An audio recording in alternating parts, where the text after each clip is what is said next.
se fond dans le décor. Les animaux marins ont donc adapté le pointillisme à leurs besoins sociaux. Ils utilisent les couleurs pour transmettre des messages qui ne peuvent être interceptés que par un interlocuteur tout proche.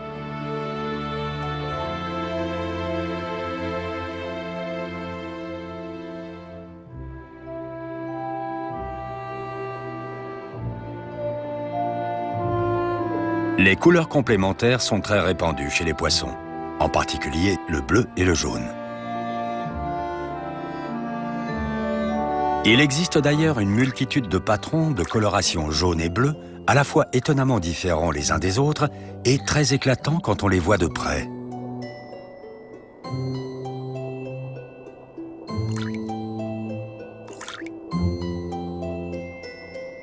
Pourtant, il suffit de s'éloigner de quelques dizaines de centimètres pour ne plus les distinguer. Grâce à ce tour de passe-passe sophistiqué, les poissons peuvent s'égosiller, tout en chuchotant.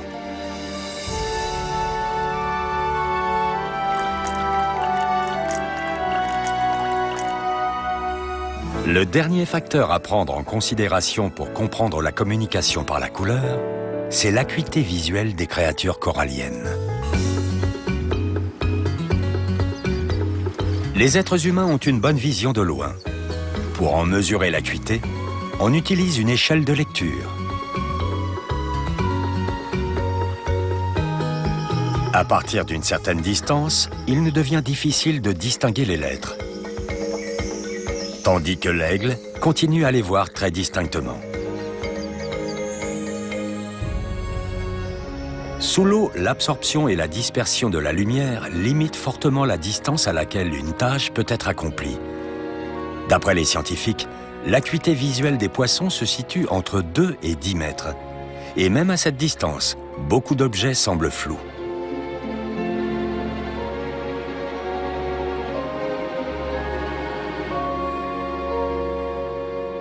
À nos yeux, les récifs de corail offrent une véritable débauche de couleurs.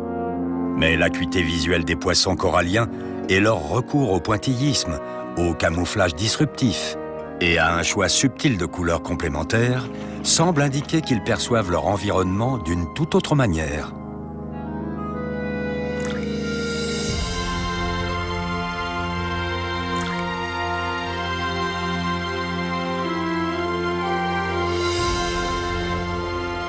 Les poissons connaissent les limites visuelles de leurs voisins. Même s'ils sont très voyants de près, ils savent qu'il leur suffit de reculer de quelques mètres pour disparaître complètement.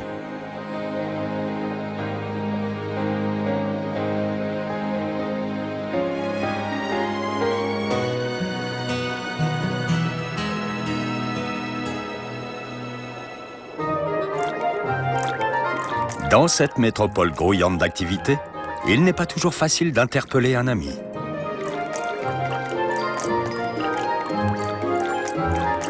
Mais les animaux marins sont conscients de leur coloration et des capacités visuelles des autres espèces.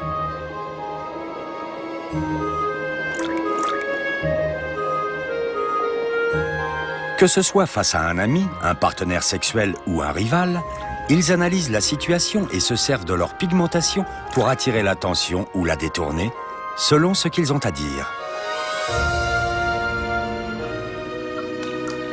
Pour survivre, il faut être capable de se mettre à la place d'un prédateur.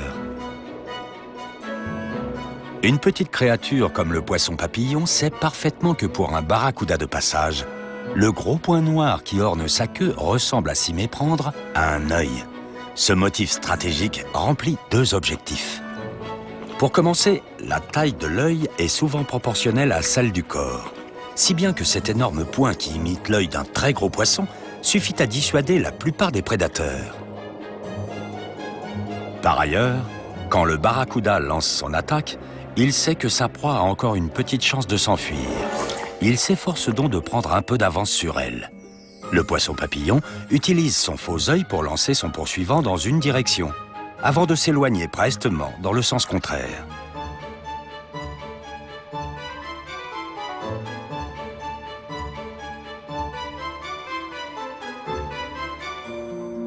Quelle que soit la qualité de leur camouflage, Les poissons sont souvent trahis par leurs pupilles noires.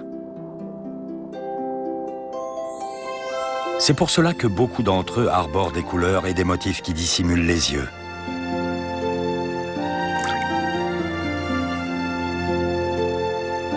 Sous l'eau, le moindre détail a son importance, et la couleur est un élément clé de la survie. Mais il n'y a pas que ce que l'on voit, il y a aussi ce que l'on entend, et la façon de produire des sons et des couleurs.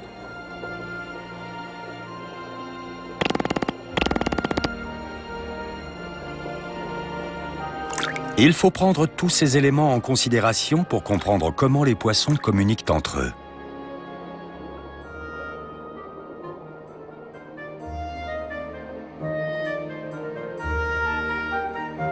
Ce qui est sûr, c'est que la pigmentation fait partie intégrante des comportements sociaux et qu'elle est à la base de stratégies intelligentes et complexes.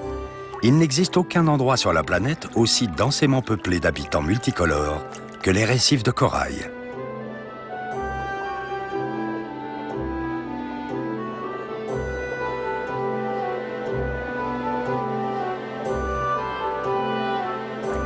Ces oasis, riches en éléments nutritifs, abritent une multitude d'espèces d'une incroyable diversité chromatique.